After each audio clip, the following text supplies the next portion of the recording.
ایک خامند ہے، ایک بیٹا ہے اور ایک بھائی ہے، کیا خیال ہے کس کو چھڑوائے گی وہ؟ اس نے کہا میرے خامند کو مار دو، اگر تم میرے خامند کو مارتے ہو تو مار دو، کیوں؟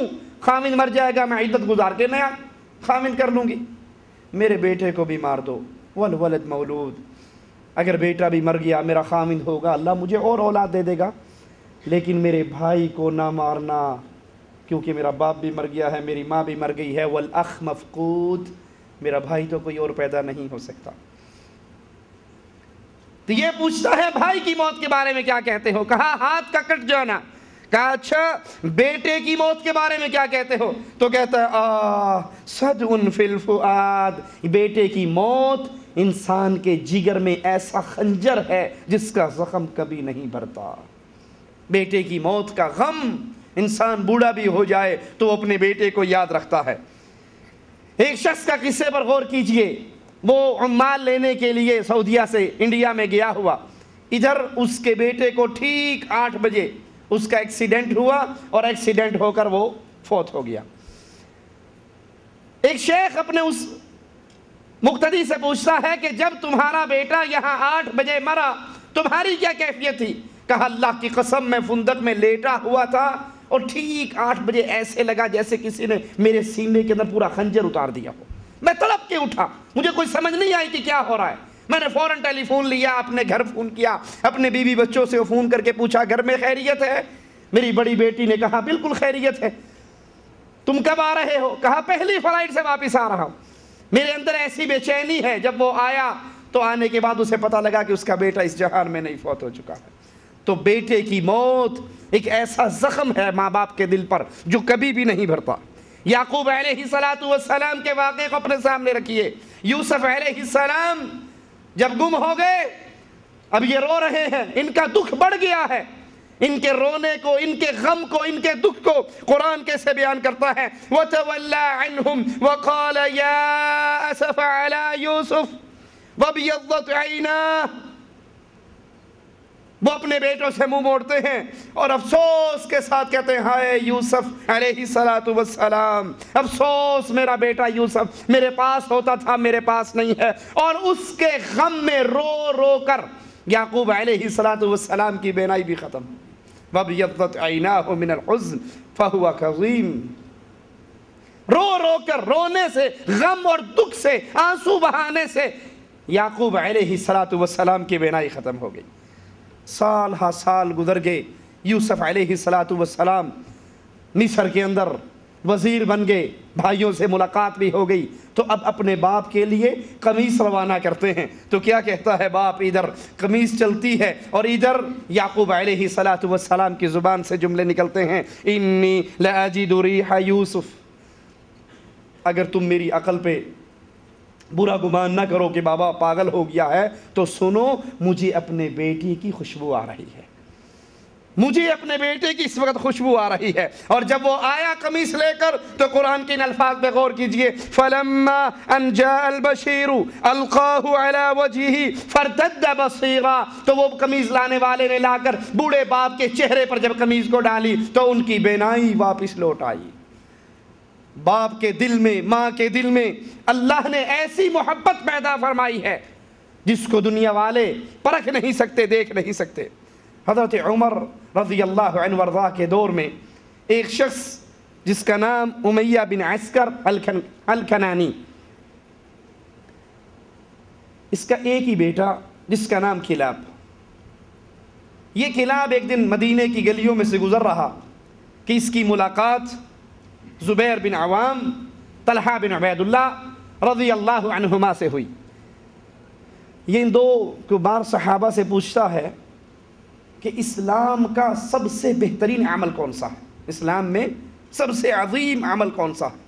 تو وہ کہنے لگے جہاد فی سبیل اللہ، اللہ کے راستے میں جہاد یہ بڑا عظیم عمل ہے۔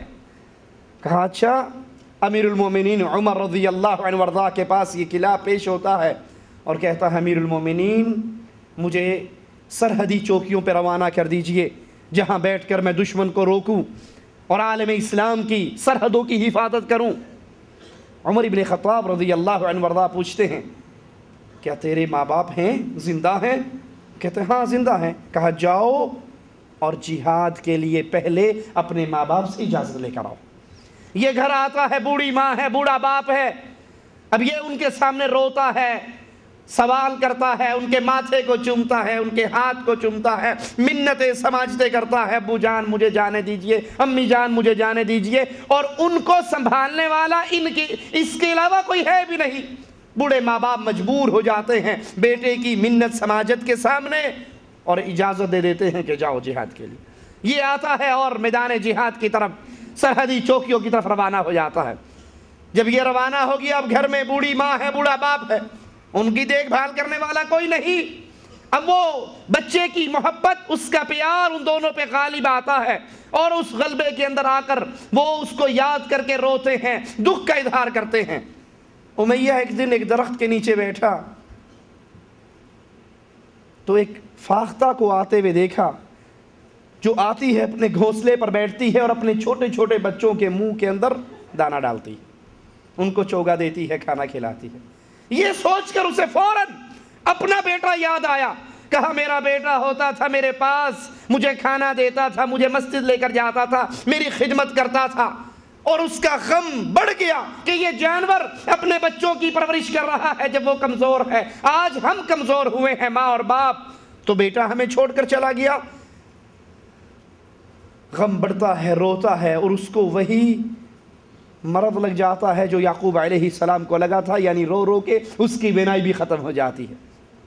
اب اس کا جی چاہتا ہے کہ اپنے بیٹے کے خلاف بد دعا کرے، لیکن دل ساتھ نہیں دیتا کہ اپنی اولاد کے خلاف کیسے بد دعا کروں۔ تو عمر ابن خطاب کے اوپر بد دعا کرتے ہوئے کچھ اشعار کہتا ہے کہ اے عمر ابن خطاب، آپ تو عادل ہیں، یہ آپ نے کیسا عدل کیا کہ بوڑھے ماں باپ کے ایک لوتے بیٹے کو آپ نے جہاد پہ روانہ کر دیا، قیامت کے دن میں آپ سے اس کا سوال کروں گا۔ اس کے ایک ساتھی نے گزرتے ہوئے یہ اشعار سنے تو اس کو کہنے لگا کہ آؤ میں آپ کو لے کر جاتا ہوں، ایک جگہ پہ جانا ہے، اور لا کر عمر ابن خطاب رضی اللہ عنہ وارضا کی مجلس کے اندر بٹھا دیتا۔ اب اس نابینے کو، امیہ کو نہیں پتا میں کہاں بیٹھا ہوں، کس کی مجلس میں بیٹھا ہوں، اور وہ کہتا ہے امیہ کوئی اشعار تو سناؤ، کوئی اچھے شعر تو سناؤ۔